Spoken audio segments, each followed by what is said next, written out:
Hey, so I did wanted to touch on one of his claims about he's like, oh, Curtis Bieber right here on this is the last dispensation, but it's also in Mormon Book Reviews, and it is 5 pages long.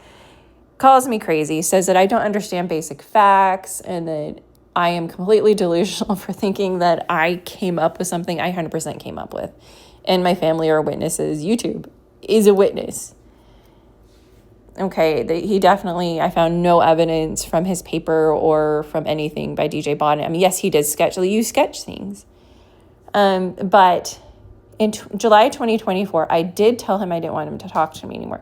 But he's implying that I just I've been refusing to talk to him the whole time. 100% not true. And he was criticizing someone I know in 2024 and wanting to put them down. And according to one person I talked to, he was trying to argue with him and say, I want to share it, and you're wrong about this, and I want to share it publicly, and hurt you. Okay, and in 2022, he's repeatedly for years, decades, hurt Shannon Tracy. And so I did speak out about that in 2022. 2024 is when I said don't contact me anymore, but 7 years before that. So 2017, I mean, maybe 6, almost 7 years, right? October 2017, I'm talking to the Church History Library. I found all this amazing stuff.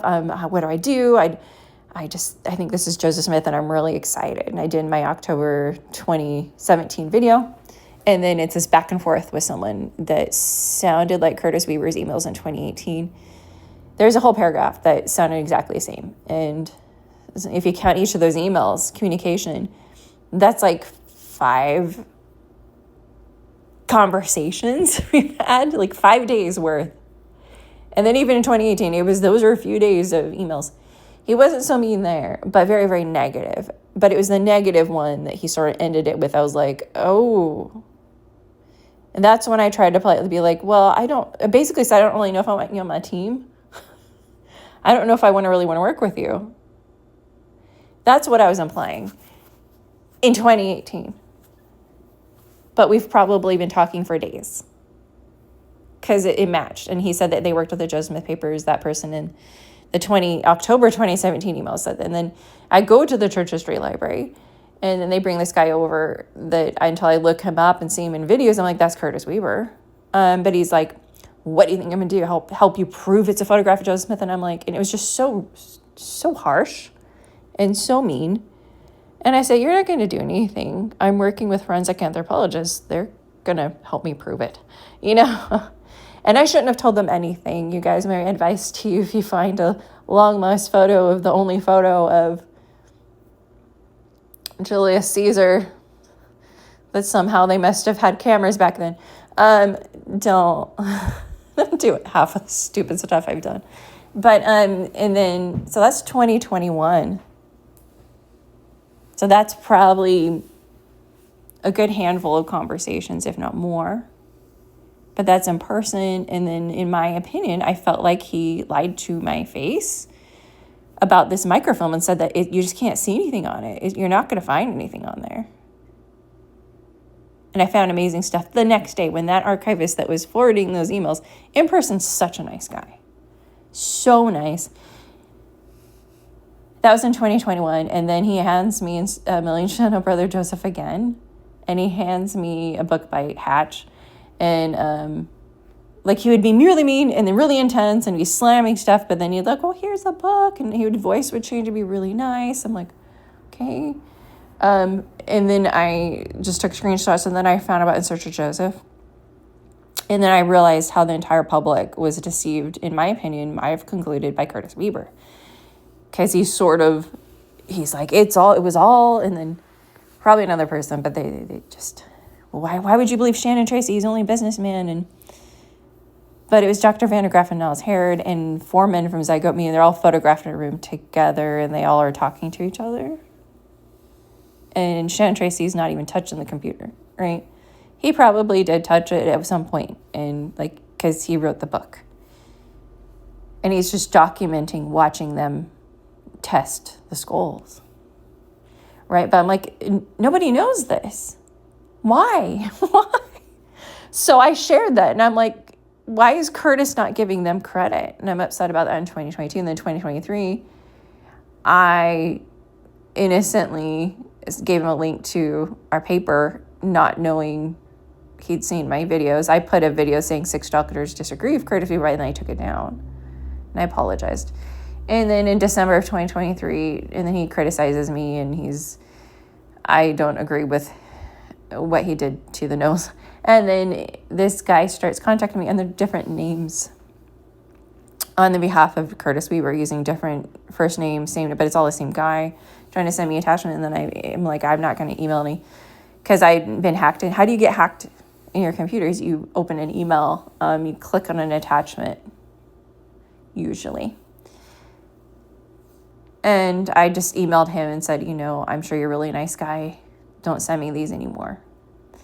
But in between this time, this guy, Chris Tarr, that somehow knows Curtis and Joseph Bricky, because a lot of their words and slides were the same. So is that another fake name? That guy, 100% Chris Tarr, was harassing me, kept telling him to stop several times. That is harassment. Curtis was just strange that he would say my name and write a whole paragraph on his Facebook page under his posts, his comments and everything, and then sort of begging to talk to the people I worked with, and then he attacks them. And then I just was like, I didn't want to talk to him, and I didn't all of 2023, but I did respond to what he posted on his Facebook page. And then Joseph Thorne, by December, wants to send him, like, I just don't even want to see what he has. I'm not going to open an attachment from him. That's what I refused in December. And then 7 months later, Curtis Weaver says, I know you don't want to talk to me, but let me criticize someone and da-da-da. And then I'm like, leave that person alone.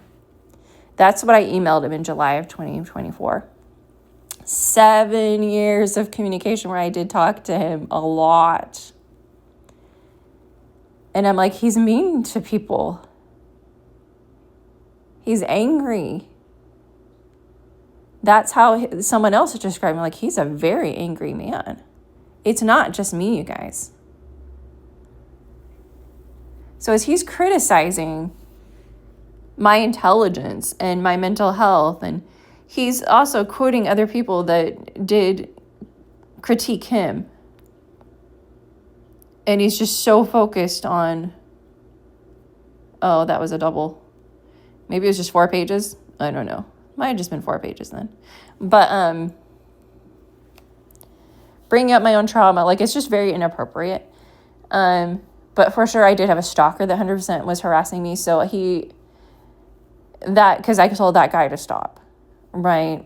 I think Curtis has been rude, and I haven't wanted to talk to him. Most of him reaching out, it was Reddit. And it was him talking on his Facebook page. But when I'm hearing from other people, that's when I said I didn't want to talk to him anymore. Because he wanted to defame someone I know. And I'm like, these things aren't true. So that's the story. And that's the timeline. But this whole thing, it feels deceptive. Like, she just won't talk. She always refuses. Like, I've talked to him so many times. Okay, I'm very satisfied and happy. I wish our paper had been better, but I know that they validated me so many times, and I didn't have a bad feeling working with the people I worked with. I just had a bad feeling from this guy. So, yeah, for sure, 2 guys that are not Curtis Weaver, but maybe Curtis Weaver is Chris Tarr, right? Then I would be saying that he's harassing me. Did he use a fake name? I just don't know. But somehow the slides and the information in their statements matched Chris Tarr, and like, that's not good. So, yeah, we all need to be a little bit nicer. It's just a hard world that we live in. And anytime someone's intentionally mean, it's usually, or especially when this woman criticized my mental health, and then I found that she had all these mental illnesses. And she told a bunch of lies about me, but I'm like, but she's mentally ill, and why are people believing her? A lot of time it's deflecting. And so a lot of his statements that, I'm going to embarrass someone said they were embarrassed for him. It wasn't me in the comment section. So he's taking all the criticism, like throwing them at me. You guys, it's not cool.